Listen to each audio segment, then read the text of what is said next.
हमारे रतन कुमार श्रीवास्तव जी, चेयरमैन उत्तर प्रदेश ईंट निर्माता समिति, इस प्रेस वार्ता में मैं पधारे हुए सभी पत्रकार बंधु, इलेक्ट्रॉनिक मीडिया, प्रिंट मीडिया का हार्दिक स्वागत करता हूं।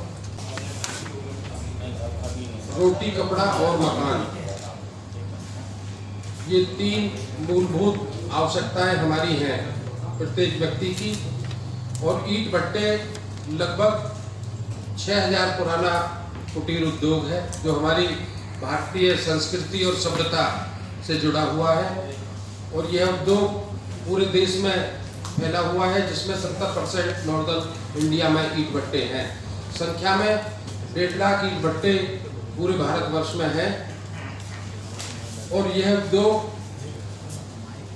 जो अनस्किल्ड, अनपढ़, जिसको कहीं सरकार के द्वारा रोजगार उपलब्ध नहीं होता, खेतीहर मजदूर जो खेती में काम करने के बाद भी बचे हुए समय में ईंट भट्टे पे आकर के काम करते हैं, तो ऐसी संख्या में ये 3 करोड़ से ऊपर परिवारों को रोजगार देता है।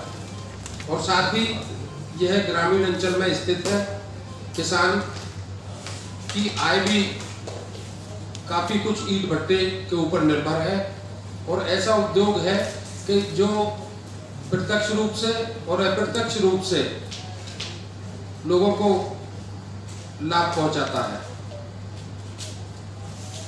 इस उद्योग में आई हुई समस्याओं को लेकर, जिसमें मुख्य रूप से जीएसटी, जैसा कि आपके संज्ञान में है कि 2017 में जब जीएसटी को सरकार लेकर के आई, तो और इंडस्ट्री के साथ ईंट भट्टे को भी उसके साथ रखा गया। लेकिन सितंबर 2021 में जो 1 अप्रैल से नया स्लैब सिर्फ और सिर्फ ईंट भट्टे के लिए लागू किया गया है, उसमें 1% के स्लैब को 6% कर दिया है। ये माना जा सकता है कि 600% की बढ़ोतरी उसमें की गई है। और जो 5% का स्लैब था उसको 12 में किया गया है। और एक तरीके से इस उद्योग के साथ डिस्क्रिमिनेशन है, जो कि समानता का अधिकार कानून में भी है।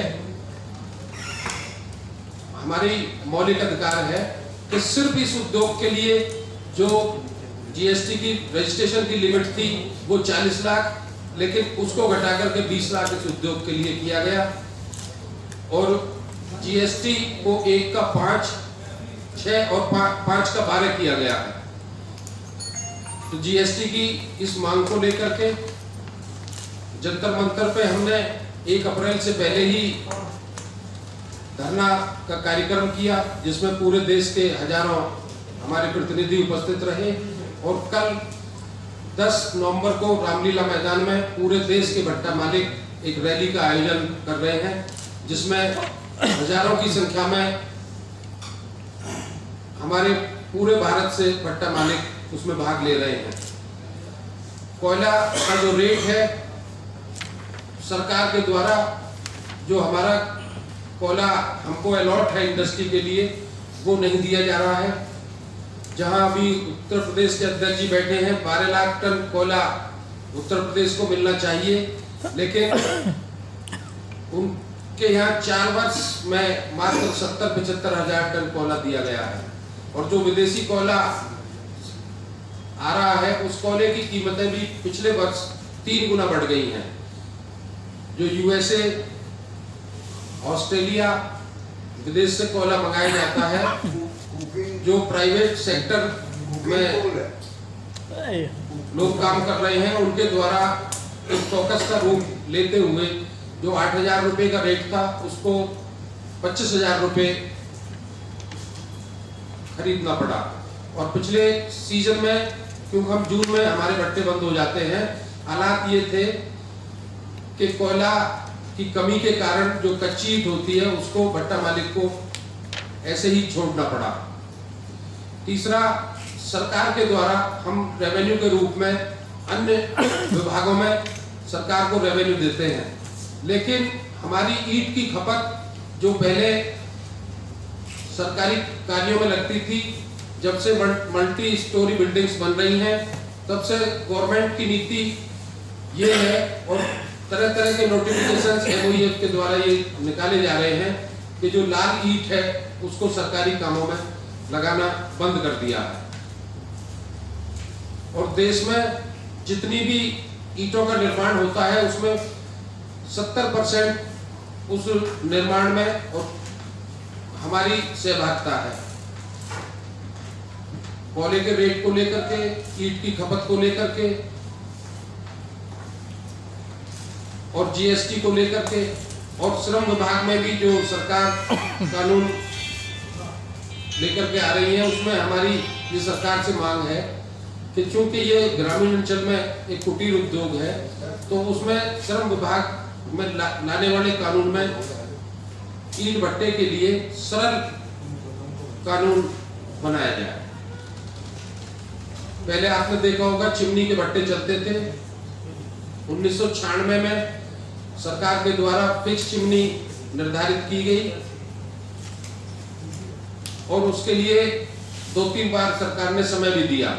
वर्तमान में भी एक नोटिफिकेशन 2022 में ये निकाला गया है कि पूरे देश के भट्टों को जिगजैग टेक्नोलॉजी में परिवर्तन किया जाए।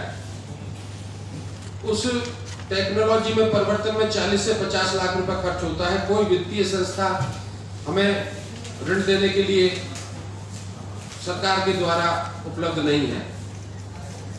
तो हमारी सरकार से ये भी मांग है कि पूरे देश के भट्टे जो उन्होंने समय सीमा रखी है 1 वर्ष की, हमें समय भी दिया जाए और ना ही इतनी लेबर उन भट्टों को निर्माण करने में उपलब्ध है जिससे 1 वर्ष में उनका निर्माण किया जा सके।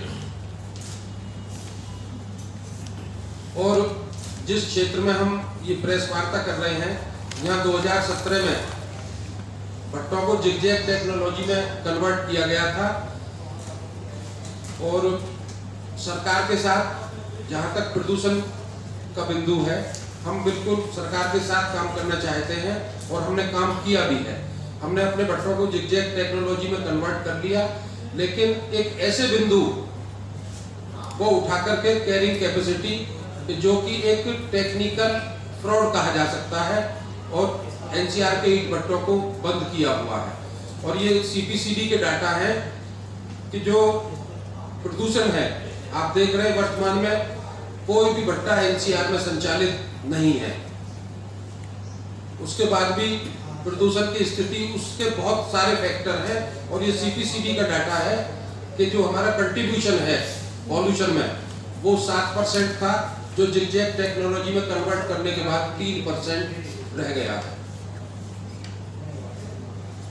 तो हमारी इन मांगों को लेकर के जो बहुत व्यवहारिक मांग है और बहुत ही एक ऐसा उद्योग है कि जिसको देश के निर्माण में अहम भूमिका है, और ऐसा नहीं है जो सरकार की नीतियां हैं वो भी इस उद्योग के बंद होने पर प्रभावित होंगी।